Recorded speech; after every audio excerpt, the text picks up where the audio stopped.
اشنان کر کے آیا ہے سنگم پہ برہمن، اور خاک کربلا کا تلک لاجواب ہے۔ یا رب رسول پاک کی کھیتی ہری رہے، سندل سے مانگ بچوں سے گودی بھری رہے۔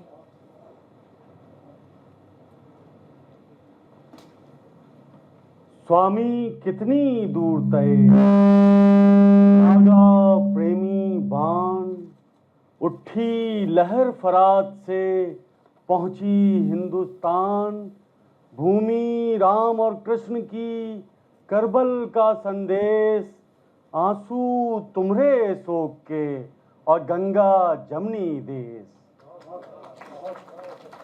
آداب حاضرین، مختلف قوموں اور ان کی تہذیبوں سے بسے بسائے اور سجے سجائے ہندوستان میں آنسوؤں سے لکھی ہوئی داستان کربلا پہنچی۔ یہی داستان جب مرثیے کی شکل میں ابھری تو ہندوستان کی زرخیز فضاؤں نے اس کی پرورش کر کے ہماری مشترکہ تہذیب کی پہچان بنا دیا، اور بات یہاں تک آ گئی کہ جب سے وشوناتھ پرساد ماتھور لکھنوی نے کہا، جب سے آنے کو کہا تھا کربلا سے ہند میں، جب سے آنے کو کہا تھا کربلا سے ہند میں، ہو گیا اس روز سے ہندوستان شبیر کا۔ 10ویں محرم سن 61 ہجری یا اکتوبر 9 680 عیسوی، میدان کربلا، دور حاضر کے عراق میں، بغداد سے قریب 100 کوس دور دریائے فرات کا کنارہ، پیغمبر حضرت محمد صاحب کے نواسے حضرت امام حسین ابن علی نے اپنے 72 جانثاروں کے ساتھ فجر کی نماز ادا کی۔ سامنے تھی یزید کی کثیر فوج، جس نے امن کے حسینی پیغام کو ٹھکرا کر بے رحمی سے کربلا کی تپتی ریت پر قتل و غارت گری کی ظالمانہ داستان تحریر کر دی۔ حضرت امام حسین اور شیرخوار علی اصغر کی شہادت کے بعد بے آسرا اور بے بس اہل بیت کو گرفتار کر لیا گیا۔ 63 ہجری یا 682 عیسوی، یزید نے اسیران کربلا کو رہا کیا۔ انہی مظلوم شہیدوں کی زبانی شروع ہوا سانحہ کربلا کے بیان کا سلسلہ۔ لیکن حضرت امام حسین کے عقیدت مندوں پر ظلم و ستم جاری رہا۔ اس جبر سے بچنے کی غرض سے ان میں سے کچھ لوگوں نے ہندوستان کے لیے بھی ہجرت کی۔ ہندوستان ایک عظیم تہذیب، سادھو سنتوں کا، گوتم بدھ کا دیس، جس کی فضاؤں میں اہنسا اور بھکتی کے سر گونجتے ہیں۔ جب یہاں مسلمان حکمران، سپاہی، عام جن اور صوفیاء اکرام کے قافلے پہنچے تو روحانیت سے سرشار ہمارے ملک نے بہت جلد انہیں اپنا لیا۔ ان آنے والوں کے ساتھ تھا ایک مذہب، ایک عقیدہ، ان کی ثقافت، کربلا کے قصے، ان کا المیہ اور رزمیہ۔ سانحہ کربلا حساس ہندوستانیوں کے دلوں میں جا بسا۔ تو حاضرین، یہاں سے شروع ہوتی ہے خطہ ہند کے فکر و احساس سے آراستہ داستان کربلا کی ترجمانی، جو عہد در عہد مشہور و مقبول ہوتی گئی اور ادب کی ایک اہم صنف بن کے ابھری۔ اردو میں کربلائی مرثیہ نگاری کا آغاز دکن سے مانا جاتا ہے۔ کئی محقق شیخ اشرف بیابانی کو پہلا مرثیہ نگار تسلیم کرتے ہیں۔ ان کی نوسرہار مثنوی کی شکل میں شہادت نامہ ہے۔ سن 1503 ملا وجہی سے 100 سال پہلے کی تصنیف ہے۔ بانجا جو تھے تاریخ سال، باز از ہجرت نبی حال، 900 نہے اگلے 9، یہ لیکھ لکھا اشرف تو، قانون دھریا اس نوسرہار، لیکن یہ سب دکھ کی بہار، لیکن یہ سب دکھ کی بہار۔ پر کچھ ناقدین مانتے ہیں شہادت نامے مرثیے کا پیش خیمہ ہو سکتے ہیں، مرثیہ نہیں۔ اور یہ بات بھی قابل غور ہے کہ مرثیے کے اجزائے بیان تو بعد میں طے ہوئے تھے۔ محققین کی رائے میں مرثیہ نگاری کا آغاز 16ویں صدی کے وسط میں ہوا۔ شاہ برہان الدین جانم کا ایک مرثیہ بھی دستیاب ہے، لیکن دکن میں مرثیے کے اولین نمونے وجہی اور قلی قطب شاہ کے یہاں ملتے ہیں۔ ان کے مرثیے غزل یا قصیدے کی شکل میں مختصر پائے جاتے ہیں۔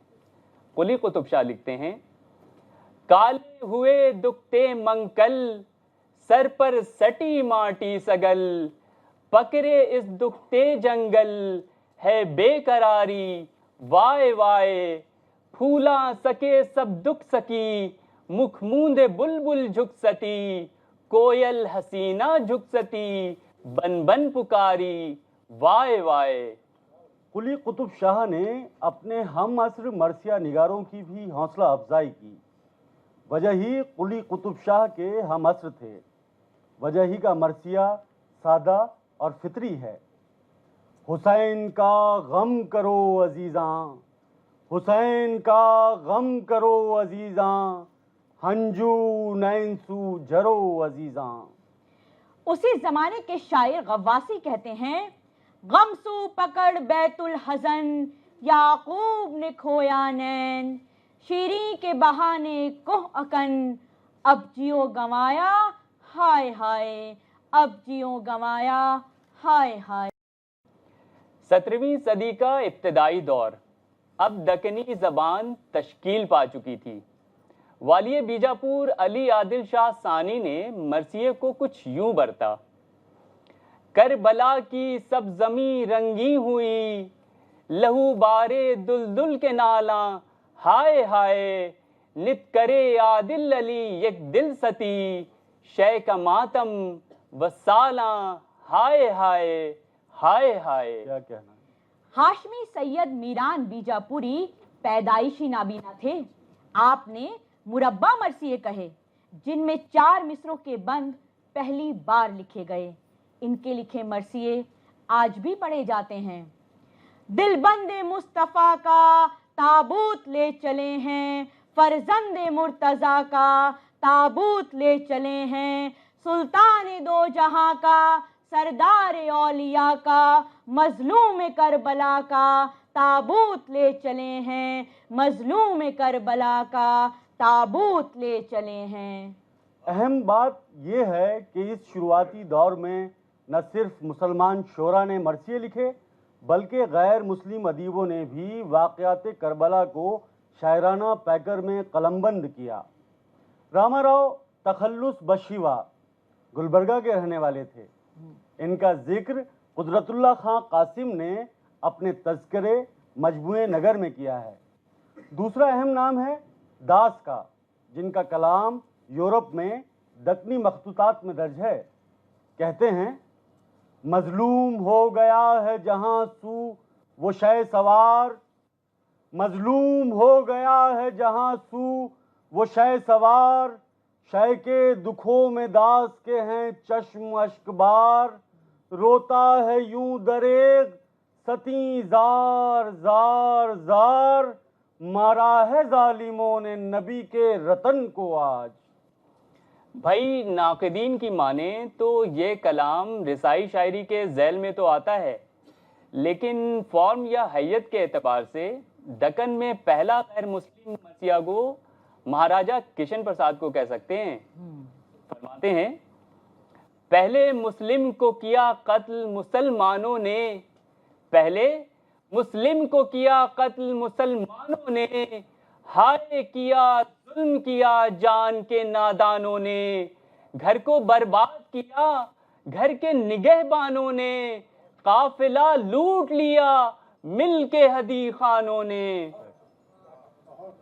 یہ سچ ہے کہ ان ابتدائی مرثیوں پہ فرہنگ ایران اور زبان فارسی کے اثرات نمایاں تھے، پر دکنی میں لکھے جا رہے مرثیے اپنے ماحول کے عکاس بھی تھے۔ 18ویں صدی کی ابتدا زبان دکن اور اس کا سہل ہر دل عزیز انداز بیاں ولی دکنی کے ساتھ شمال پہنچتا ہے اور زبان اردو کے ارتقاء کو ایک نئی سمت ملتی ہے۔ اب مرثیہ نگاری کے سفر نے بھی جنوب سے شمال کی طرف رخ کیا۔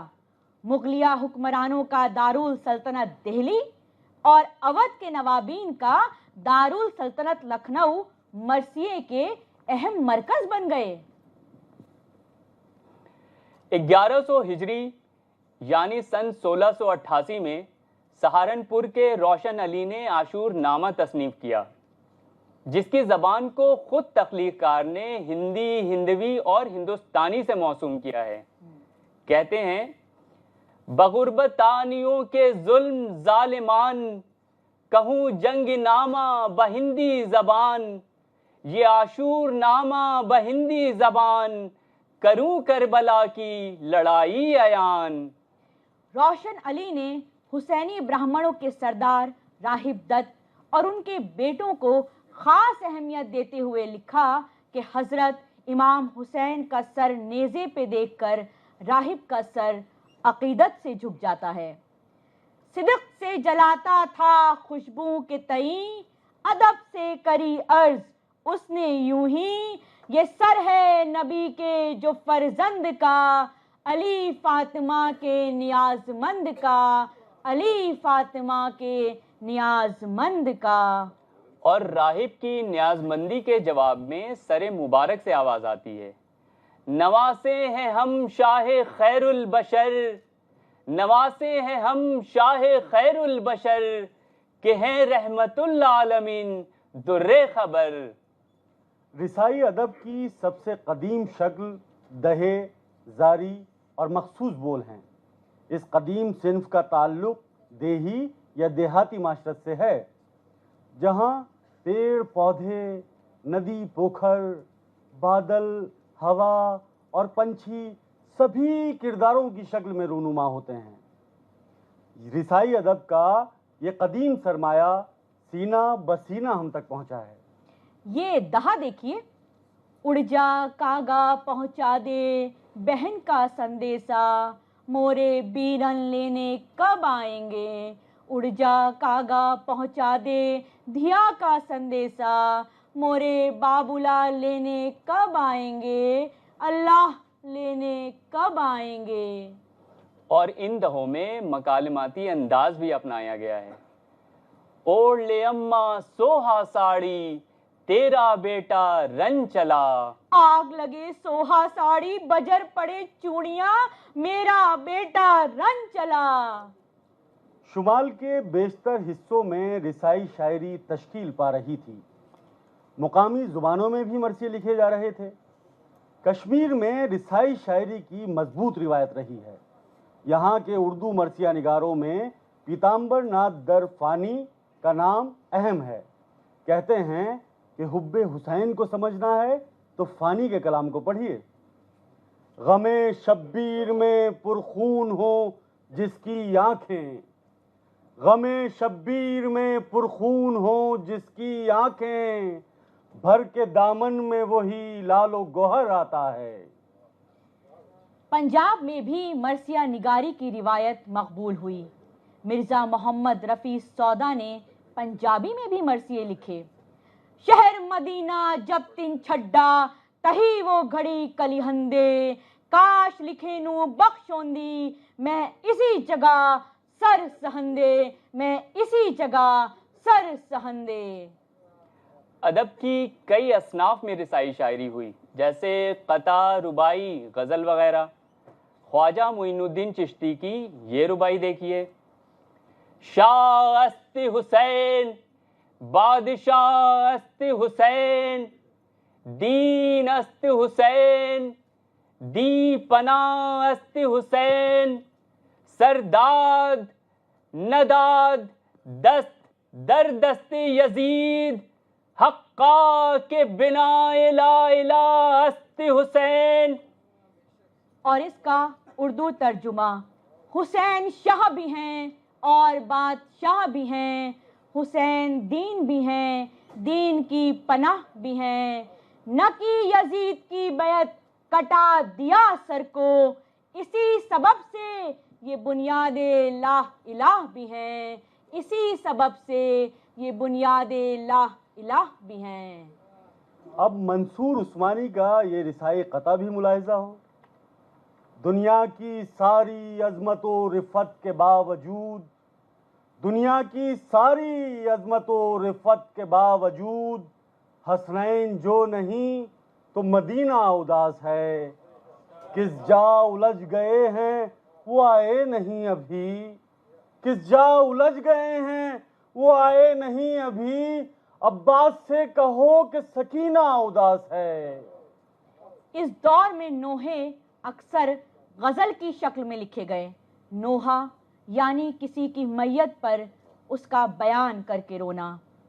زینب نے کہا پیٹ کے سر پھیرنا خنجر، اے شمر ستمگر، اے شمر ستمگر، بھائی کو میرے ذبح نہ کر، اے شمر ستمگر، اے شمر ستمگر، مہمانوں کے سر کاٹ کے نیزوں پہ چڑھائے اور خیمے جلائے، خاطر یوں ہی کرتا ہے تو گھر اپنے بلا کر، اے شمر ستمگر، اے شمر ستمگر، حیواں کو بھی قصاب پلا دیتے ہیں پانی، ہے رسم جہانی، دو بوند بھی پانی کی نہ تھی ان کو میسر، اے شمر ستمگر، اے شمر ستمگر، اے شمر ستمگر، اے شمر ستمگر۔ صنف غزل کا استعمال حسینی منقبت اور سلام لکھنے کے لیے بھی کیا گیا ہے۔ اہل بیت کی تعریف کرنا یا خوبیاں بیان کرنا منقبت کہلاتا ہے۔ عقیل نعمانی کہتے ہیں: گلے سے نیزوں پہ آئے مگر بلند رہے، گلے سے نیزوں پہ آئے مگر بلند رہے، جو سر بلند تھے آخر وہ سر بلند رہے۔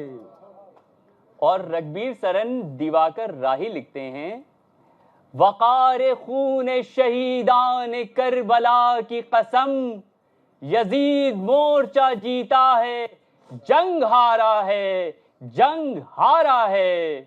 اور پھر کہتے ہیں: میں کیا کروں کہ عقیدت کے جوش میں راہی، حسین لکھتا ہوں لیکن حسین پڑھتا ہوں۔ 16ویں صدی کے ایران میں ملا حسین وائز کی فارسی میں لکھی گئی روضۃ الشہداء نے عزاداری کے سلسلے کو تقویت بخشی۔ اس کا ہندوستان میں بھی کئی بار ترجمہ ہوا۔ یہ روایت 10 مجلس کے نام سے شروع ہوئی تھی۔ 10 مجلس یعنی 10 روزہ ذکر شہیدان کربلا۔ سن 1732-33 میں سید فضل علی خان فضلی نے کربل کتھا لکھی، جس میں 12 مجلسیں تھیں۔ یہ 12 مجلس دہلی کے قلعہ معلیٰ کی خواتین پڑھا کرتی تھیں۔ میر انیس کے دادا میر حسن خلق نے بیگم مرشد زادی امتیاز بہو بیگم صاحبہ کے اصرار پر اودھ میں روضۃ الشہداء کا ترجمہ کیا۔ کرتے ہیں راویان جگر سوز یہ بیاں، کرتے ہیں راویان جگر سوز یہ بیاں، دل جس سے ٹکڑے ہوتا ہے روتا ہے آسماں۔ شمالی ہند میں اردو مرثیے کے پہلے شاعر کے روپ میں اسماعیل امروہوی کا نام آتا ہے، جن کا مرثیہ وفات نامہ بی بی فاطمہ مثنوی کی شکل میں لکھا گیا ہے: الہی تو صاحب ہے سنسار کا، ہمن کو ہے امید دیدار کا، تیرا نام ہر دم کوئی لیوتا، ٹھکانہ جنت بیچ اس دیوتا، ٹھکانہ جنت بیچ اس دیوتا۔ بھائی امروہہ زمانہ قدیم سے رسائی شاعری کے لیے جانا گیا ہے، اور دور حاضر کی بات کریں تو عظیم امروہوی ایک جانے مانے مرثیہ نگار ہیں۔ لبے دریا پہنچ کر لی جو غازی نے ایک انگڑائی، لبے دریا پہنچ کر لی جو غازی نے ایک انگڑائی، ترائی تھر تھرائی موج سہمی فوج گھبرائی۔ تو حاضرین، اب آتا ہے اردو ادب کا دور زرین۔ اس عہد کے مرثیہ نگاروں میں گدا، سکندر، سعادت، سودا، میر تقی میر، میر حسن، مصحفی اور قائم کے نام قابل ذکر ہیں۔ 18ویں صدی کے اواخر میں خلیفہ محمد علی سکندر نے زوجہ امام حسین شہربانو کے جذبات و احساسات کی ترجمانی کی ہے، جس میں ایک ہندوستانی عورت کی کیفیت صاف نظر آتی ہے۔ بن کر بلما بانو دکھیا نینا نیر بہاوت ہے، بن کر بلما بانو دکھیا نینا نیر بہاوت ہے، ابن علی کی لوت کے اوپر بیاکل ہو جاوت ہے، بیاکل ہو جاوت ہے۔ خدائے سخن میر تقی میر نے اپنے مرثیے میں اپنے عہد کے رسوم اور معاشرت کے عناصر بھی شامل کیے۔ کہتے ہیں، فلک تو نے عجب چوپڑ بچھائی، فلک تو نے عجب چوپڑ بچھائی، سمجھ میں چال تیری ایک نہ آئی، امام دین جاں بازی لگائی، موا لیکن نہ اپنے جی کو ہارا۔ یہ وہ دور تھا جب اردو میں مرثیوں کا کوئی طے شدہ نظام نہیں تھا اور مختلف حیتوں میں مرثیہ نگاری کے تجربے کیے جا رہے تھے۔ شاعر مثلث یعنی 3 مصرے، مربع یعنی 4 مصرے، مخمس یعنی 5 مصرے اور غزل، رباعی، قطع وغیرہ کی شکل میں مرثیے کہتے تھے۔ اور پھر مرزا محمد رفیع سودا نے مسدس یعنی 6 مصروں کی ترکیب رائج کی، جو آگے جا کر مرثیے کی پہچان بن گئی۔ بانگی دیکھیے، کس سے آئے چرخ کہوں جا کے تیری بے دادی، کس سے آئے چرخ کہوں جا کے تیری بے دادی، جو ہے دنیا میں سو کہتا ہے مجھے ایذا دی۔ ہاتھ سے کون نہیں آج تیرے فریادی، یہاں تلک پہنچی ہے ملعون تیری بے دادی۔ کون فرزند علی پر یہ ستم کرتا ہے، کیوں مکافات سے اس کے تو نہیں ڈرتا ہے۔ 19ویں صدی میں لکھنؤ اردو کا دبستان بن کے ابھر رہا تھا۔ اودھ کے نوابوں نے مرثیہ نگاروں اور مرثیہ خوانوں کی خوب سرپرستی کی۔ یہ مرثیے کا دوسرا اہم دور تھا۔ اس میں چھنو لال دلگیر، میر خلیق اور میر ضمیر کے نام صفحے اول میں آتے ہیں۔ میر ضمیر مصحفی کے شاگرد اور مرزا دبیر کے استاد تھے۔ انہوں نے ہزاروں رسائی اشعار کہے اور مرثیے میں نئی نئی راہیں نکالی۔ حضرت عباس پر ان کی لکھی نظم دیکھیے، چاہتا تھا کہ کروں ضبط پہ چپ رہتا تھا، پوچھو اکبر سے ہر بات پہ کیا کہتا تھا، چیر کر فوج کو اس پار سے اس پار گئے، میں نے خود دیکھا کہ دریا پہ کئی بار گئے، پانی تو پی نہیں حیدر کے نواسے آئے، بولے عباس کہ پیاسے گئے پیاسے آئے، پیاسے گئے پیاسے آئے۔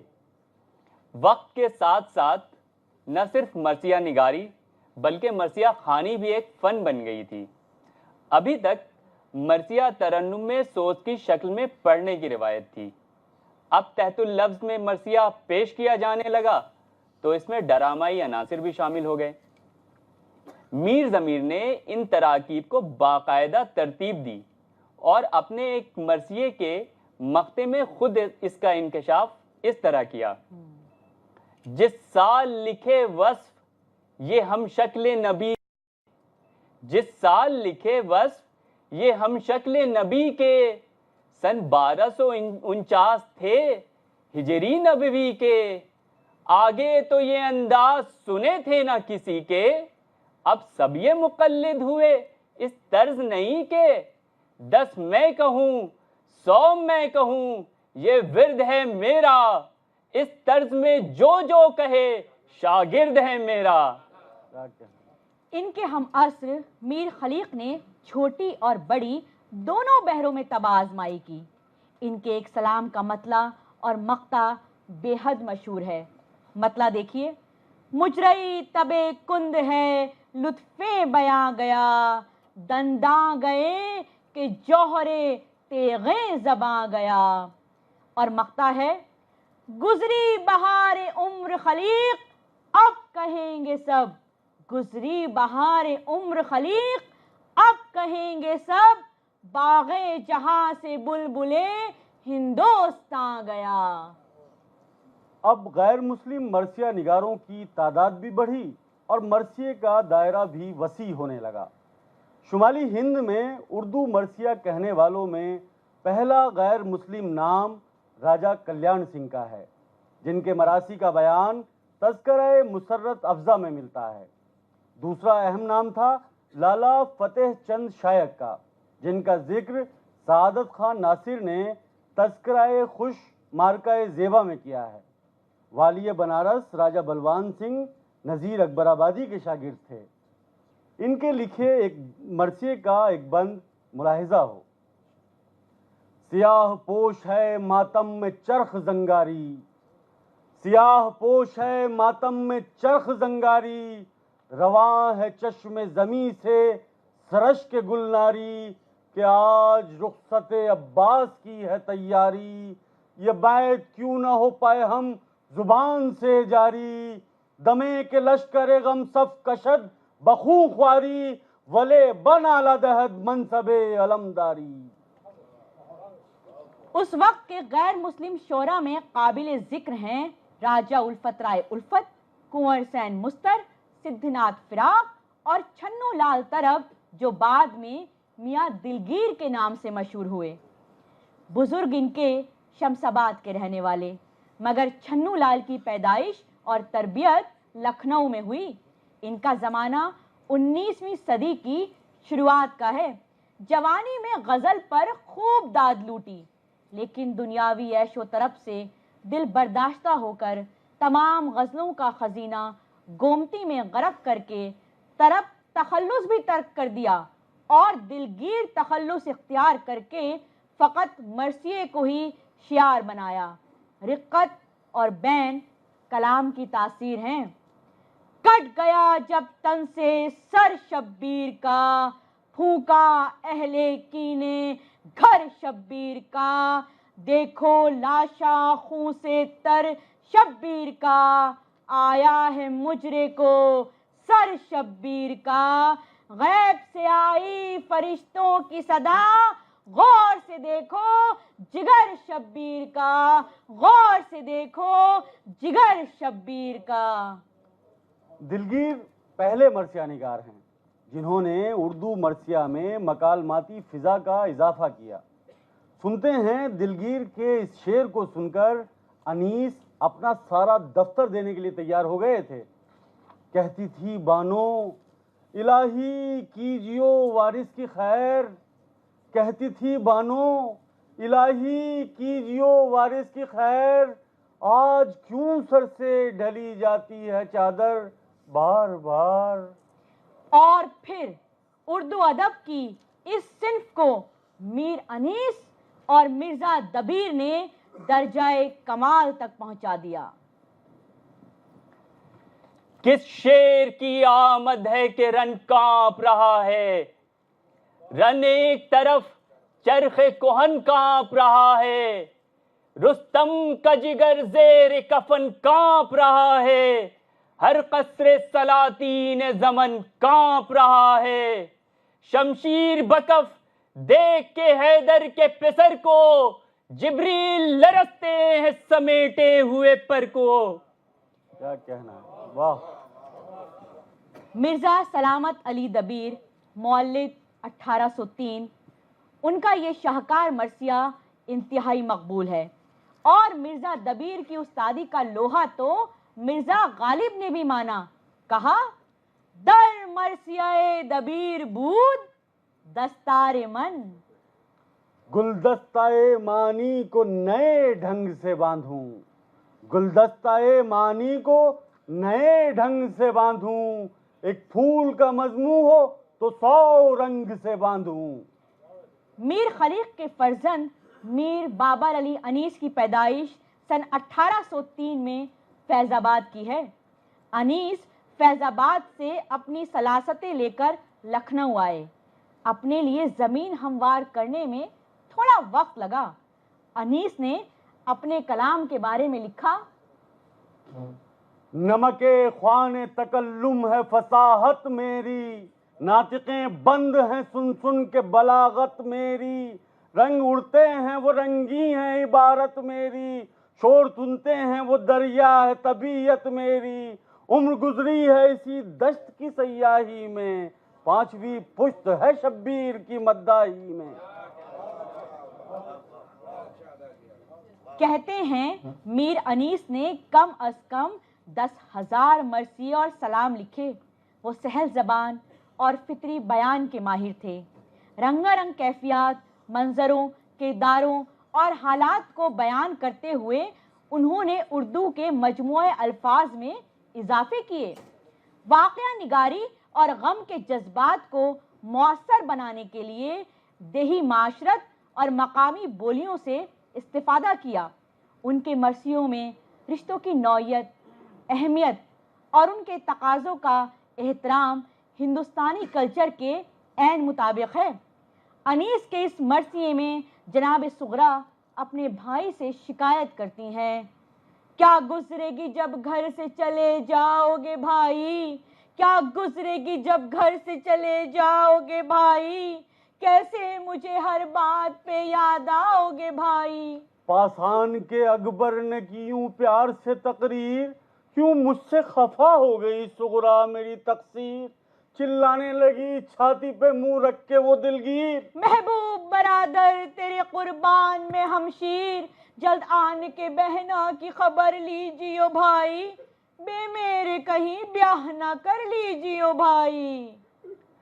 مرثیہ نگاری اور مرثیہ خوانی کی شہرت اب عروج پر تھی.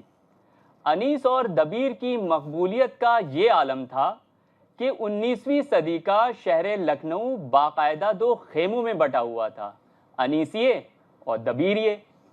دونوں استادوں کا طرز کلام الگ، اسلوب جدا جدا اور فکری دبدبہ اس حد تک کہ ان کے مقلد نہ ان کے سحر سے خود کو باہر نکال پائے، نہ ان کے فنی شعور کو چھو پائے. حاضرین، یہ سوال اکثر ہوتا ہے کہ انیس دبیر کا موازنہ آخر کیوں؟ دونوں کا اپنا اپنا اسلوب تھا. دونوں فن مرثیہ گوئی میں ماہر، اپنے اپنے دبستان کے گوہر یکتا، لیکن ایک دوسرے پر سبقت لینے کا کوئی موقع نہیں چوکتے تھے. ایک طرف علم کا دریا، حسن سخن اور معنی آفرینی، تو دوسری طرف بیان کی روانی، زبان کی سلاست اور تخیل کی پرواز کے ایسے ایسے کھولے کہ سننے والے محو حیرت رہ جائیں. جب کربلا میں امام حسین کی شہادت کے بعد ان کے اہل خانہ کو یزیدی فوج رسی سے باندھ کر لے چلی تو اس کی منظر کشی دبیر نے یوں کی: یوں متصل رسن سے بندھے تھے وہ دل فگار، یوں متصل رسن سے بندھے تھے وہ دل فگار، رشتے میں جیسے دانے تسبیح آبدار. اب انیس کا بیان سنیے: گردنیں بارے اسیروں کی ہیں اور ایک رسن، گردنیں بارے اسیروں کی ہیں اور ایک رسن، جس طرح رشتہ ایک گلدستہ میں گل ہائے چمن. کربلا میں گرمی کی شدت بیان کرتے ہوئے دبیر کہتے ہیں: مثلے تنور گرم تھا پانی میں ہر حباب، ہوتی تھی سیخ موج پہ مرغابیاں کباب. اسی شدت کو انیس یوں بیان کرتے ہیں: پانی تھا آگ، پانی تھا آگ، گرمی روزے حساب تھی، ماہی جو سیخ موج تک آئی کباب تھی.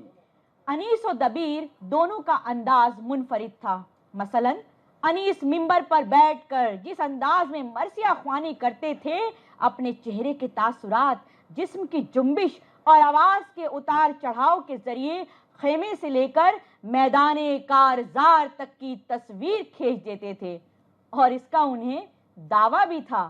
کہتے ہیں: لہجہ سنو زبان فصاحت نواز کا، لہجہ سنو زبان فصاحت نواز کا، تارے نفس میں سوز ہیں مطرب کے ساز کا. مرزا دبیر کا انداز اس سے بالکل جدا تھا. انہوں نے بھی 4 مصروں میں اس بات کی وضاحت کر دی کہ بھائی میرا مقصد شے کی ثنا خوانی ہے نہ کہ چیخو پکار۔ دبیر کہتے ہیں ناحق کے نہ چیخنا چلانا ہے، بیکار نہ ہر بند پہ بتلانا ہے، ابن شہ مرداں کا ثنا خواں ہوں میں، سچ شکر کے پڑھنا میرا مردانہ ہے۔ کیا کہنا ہے۔ بس اتنی ہی شاعرانہ چشمک ان دونوں باکمال مرثیہ نگاروں کے درمیان تھی۔ البتہ دونوں استاد شاعروں کے درمیان ادب و احترام کا رشتہ تھا، جس کا اظہار انیس کے انتقال پر مرزا دبیر کے ان الفاظ سے ہوتا ہے۔ آسماں بے ماہ کامل، سدرہ بے روح الامین، طور سینہ بے کلیم اللہ، منبر بے انیس۔ دونوں ہی سلسلے آگے بڑھے۔ اگر انیس کی اگلی پشتوں نے مرثیہ نگاری کا پرچم بلند رکھا تو مرزا دبیر کے شاگردوں کی بھی کمی نہیں رہی۔ مرزا دبیر کی شاگردی میں کئی غیر مسلم شاعروں نے مرثیے کہے، جن میں بخشی الملک، راجہ الفت رائے الفت، ان کے بیٹے کنور دھنپت رائے محب اور رام پرشاد بشیر کے نام قابل ذکر ہیں۔ انیس کے خانوادے کے دوسرے شعراء نے بھی اس میدان میں کمال حاصل کیا، جن کے بغیر یہ سفر ادھورا ہے۔ انیس کے پوتے دلہا صاحب عروج نے اس زمانے کے مشہور کتھک گرو بندہ دین مہاراج کی شاگردی میں بھاؤ سیکھے، اور اس کے استعمال سے انہوں نے مرثیہ خوانی کی تاثیر میں اضافہ کیا۔ میدان جنگ میں حضرت عباس کے گھوڑے کی تعریف میں عروج کا لہجہ ملاحظہ ہو۔ جلوگر گھوڑے پہ ہیں بازوئے سلطان امم، جلوگر گھوڑے پہ ہیں بازوئے سلطان امم، سر پہ ہے سایہ فگن فوج حسینی کا علم، رو پہ ڈالے ہوئے رہوار رواں ہے زیگم، بر میں ہے زست قبا، بر میں ہے زست قبا، ڈاب میں شمشیر و ددم، سر بسر شوکت و نصرت بھی ہے، اقبال بھی ہے، پشت پر مہر نبوت کی طرح ڈھال بھی ہے۔ اردو مرثیہ نگاری کے ارتقاء میں شعراء نے اسلوب و بیان کے مختلف تجربے بھی کیے۔ مثلا غیر منقوط یعنی بے نقط مرثیہ۔ انیس کے مرثیے جب حضرت زینب کے پسر مر گئے دونوں، اس کے یہ بند دیکھیے: وہ طاہر و اطہر ہو اگر مار کا آرا، وہ طاہر و اطہر ہو اگر مار کا آرا، معلوم ہو حملہ اسد اللہ کا سارا، آگاہ ہو کس طرح کہو امر کو مارا، سمسام کا ایک وار ہوا کس کو گوارا، واللہ اگر ایک دم کو سمسام علم ہو، ہر روح کو اس دم ہوس ملک عدم ہو۔ دبیر نے 200 بند کا بے نقط مرثیہ کہا: صلی علی وہ عامل سمسام کا حصار، سمسام کا حصار امام امم کا وار، وار اس طرح کا وار کہ 2 حصہ ہر سوار، 2 حصہ ہر سوار میں صدر و راہوار، رہوار 2 ادھر ہوا، رہوار 2 ادھر ہوا، وہ 2 ادھر ہوا، وہ 2 ادھر ہوا، ادھر اسلام بر ہوا۔ میر ضمیر اور میر خلیق کے زمانے سے شروع ہو کر اب مرثیے کا اجزائے ترکیبی یعنی اس کا اسٹرکچر طے ہو چکا تھا۔